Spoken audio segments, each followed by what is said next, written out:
This just in.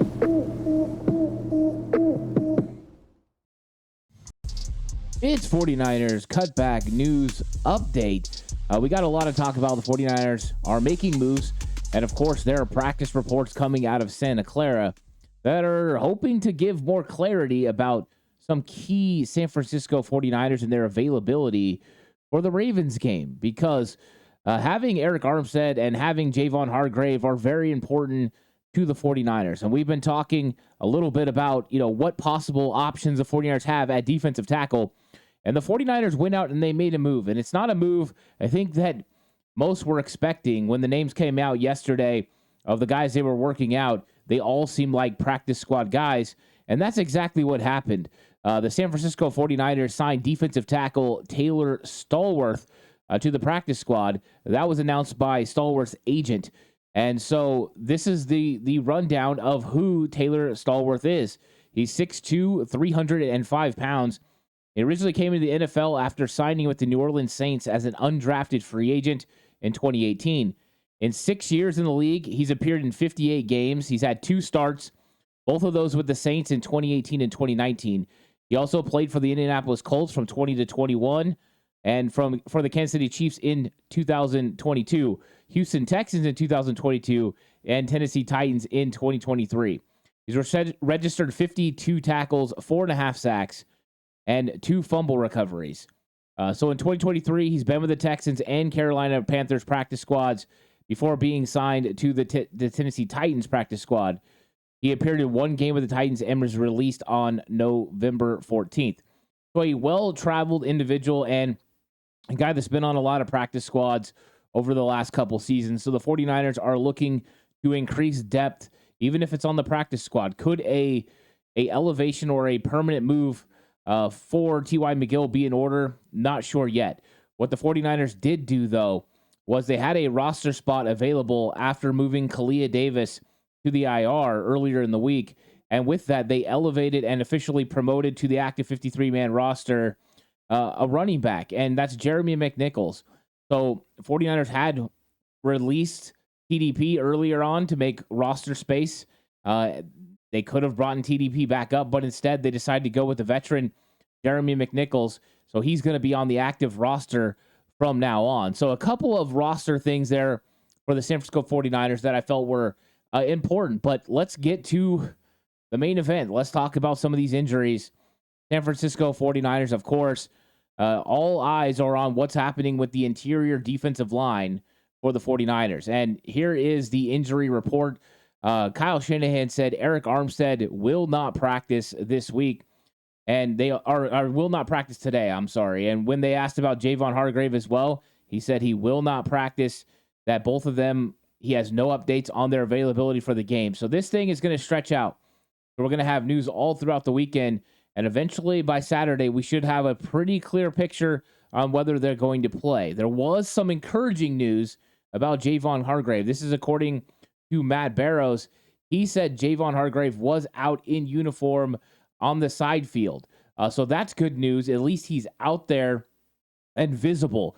The odds are at some point he's going to be a limited participant in practice this week, making it so his availability is probably better right now than maybe Armstead. Now, we've seen in the past with Eric Armstead, as long as he's available to go through the walkthrough on Saturday, he will be capable of playing in this game.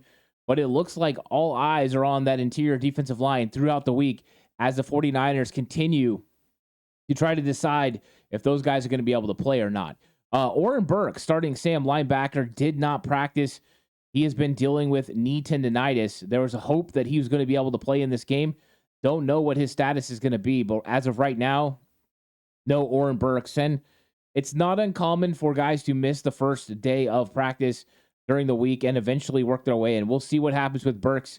We know Kyle Shanahan had said earlier in the week there was hope that he would be available, even though the original diagnosis called for Shanahan saying they were going to rest Orin Burks for 2 weeks.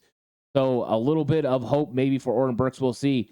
Elijah Mitchell, he shocked everyone a couple weeks ago when he ended up on the injury report last week. He did come out for a limited day of practice, and then he was nowhere to be found. And it appears Elijah Mitchell is trending in the right direction. He was out there just like Javon Hargrave, dressed and working on a side field. That's good news. Let's see if they work him in the rest of the week. They have ensured that they have depth at the running back position with Jeremy McNichols, just in case Elijah Mitchell isn't capable and ready to practice or ready to play this week against Baltimore. But it's all hands on deck. The McNichols elevation to the active roster, official signing to the active roster, it could illustrate that he's going to be more impactful in special teams. He is a very good special teams player, so that might have no significance to Elijah Mitchell. But the 49ers would love to have Elijah Mitchell and have that 1-2-3 punch with him, McCaffrey, and Jordan Mason. Jaan Jennings continues to be in concussion protocol. I was hopeful that we were going to get some news that he was going to be out on the field wearing a blue vest, which is non-contact, but the introductory part of getting back to the football field, he was not. There was no reports, as far as what I've seen so far, about Jaan Jennings being on the practice field. And when asked about it, Kyle Shanahan just said he's in protocol. And of course, with concussion protocol, there is no rushing it. You just have to let it play out. You don't know how these players are going to recover. You don't know the significance of the injury. You just have to wait. And so the 49ers are on a wait and see with Jaan Jennings. Luckily for them, they do have Chris Conley that they've brought up. They do have other players on the practice squad they could potentially elevate at the receiver spot if they needed to. So it's going to be interesting to see what happens with Jennings during the week. And of course, if you want to know more about concussion protocol, when Brock Purdy went into concussion protocol this year, I did a full breakdown of what you have to do, the steps you have to take to get through concussion protocol. You can go check that out. It's available on the channel. So that's one you can look at. Ross Dwelley didn't practice, and he's been dealing with the high ankle sprain. 49ers did not put him on the IR. And that's why there was a lot of conversation about Zach Ertz and the availability of another tight end. 49ers have been getting great play from their tight end position. George Kittle and Charlie Warner have done a really good job. But they like going 3 tight ends sometimes, and Ross Dwelley helps on special teams. So I'm sure they would love to have him back. Kyle Shanahan mentioned they were going to evaluate him during the week, so there's always a chance.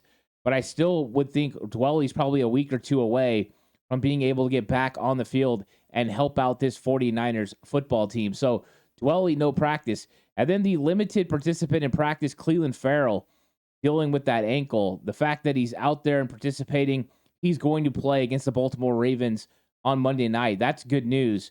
So whether we have some interesting news, Hargrave kind of starting to come back, Armstead, we still don't know. Good news about Ferrell as he's out there on the field. And absolutely great news for the San Francisco 49ers. Deommodore Lenoir, who was dealing with a rib contusion, was out there and a full participant in practice. So that means Deommodore Lenoir is going to be good to go. The 49ers secondary is going to be ready and willing to go. And they're going to need it because the 49ers have to stop a really good run game, but they also have to stop Lamar Jackson and his potent weapons. So this is going to be an interesting week. We'll continue to monitor the injuries as they come.